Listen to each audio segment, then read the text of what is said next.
Nag-grocery kami, kakauwi ko lang. Ganito, dinatdan ko dito sa bahay. Walang kali-alikabok. Sobrang alikabok. Oh! Ayun, mayroon pa pala. Pero patapos na.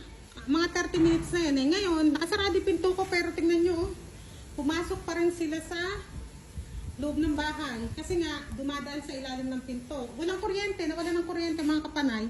Pero baka sabihin nyo, bakit madam mayroon kang ilaw kung nawala ng kuryente? Yung UPS ko mga madam gumagana. Ayan oh. Ayan, yan yung UPS ko. Pag nawawala ng kuryente, gumagana yan. Yung electric fan, ilaw, napapagana yan. Ayan, ganito ang nagresulta.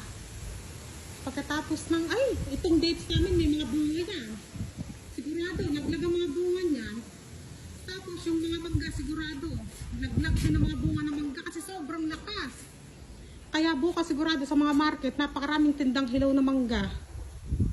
O, tingnan natin pa ba kung ano naging resulta. Sobrang kalat din dito, sobrang alikabok. Makikita niyo yung bakas ng mga paa namin. Ayan na.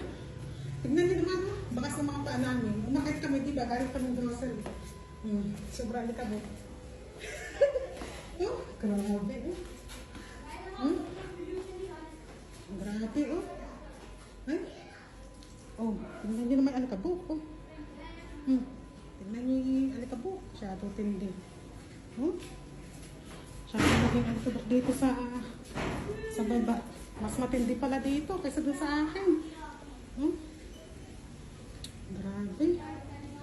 Hirap maglinis niya. Tignan niyo. Bukas ng mga paa namin.